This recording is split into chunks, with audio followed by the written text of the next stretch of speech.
Sim. E em relação à justiça de Deus, o que seria a justiça de Deus? A Que é justi- polêmico também esse É assunto. muito, muito polêmico. A justiça de Deus é exatamente essa substituição. Essa justiça de Deus é a nossa substituição. É você entender uma coisa muito louca. É você receber o crédito do desempenho do cara que te substituiu.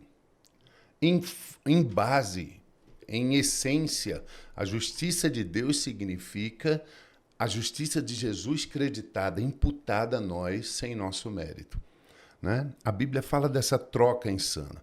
A dificuldade é que a arrogância e a vaidade dos homens, ele não quer só ser, ele quer merecer fazer. Entendi. Houve uma passagem no Antigo Testamento em que um capitão da guarda, ele estava acometido de lepra, e aí ele foi procurar o Eliseu.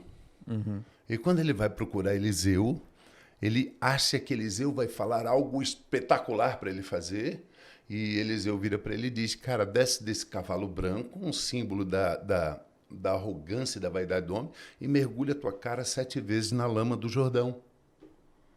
E ele volta irado, dizendo, não vou fazer, os rios lá da Síria são muito mais limpos e bonitos do que o daqui, eu não tenho que fazer isso.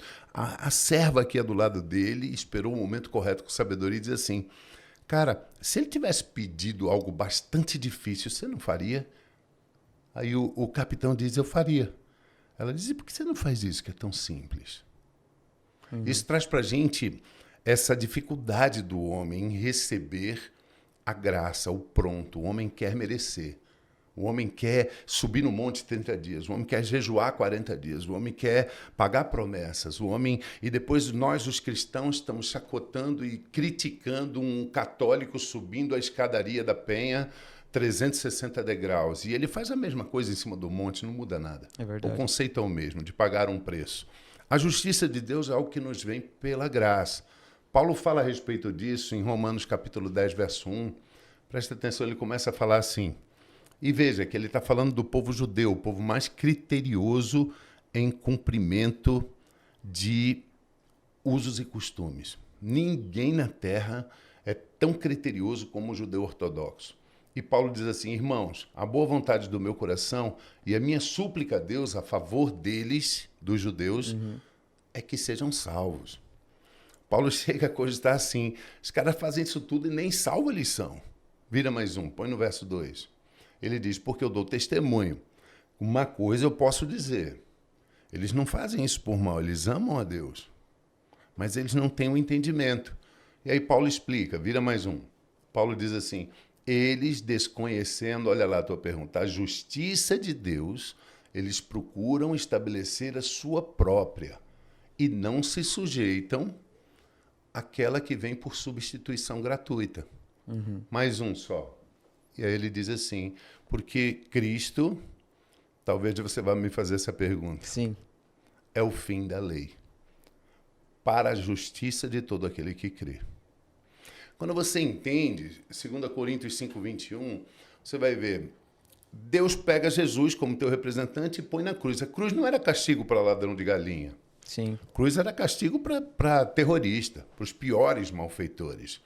E aí você olha assim, mas pô, o cara não mentiu, não roubou, o cara não tem nenhum delito, como é que ele foi parar naquele lugar? Ele não merece. Sim, é exatamente essa a essência. E esse é o segredo da funcionalidade da redenção. Ele não merecia estar lá e foi para lá. Para que você, não merecendo ser justo, se torne justo. É isso que diz em 2 Coríntios 5, 21.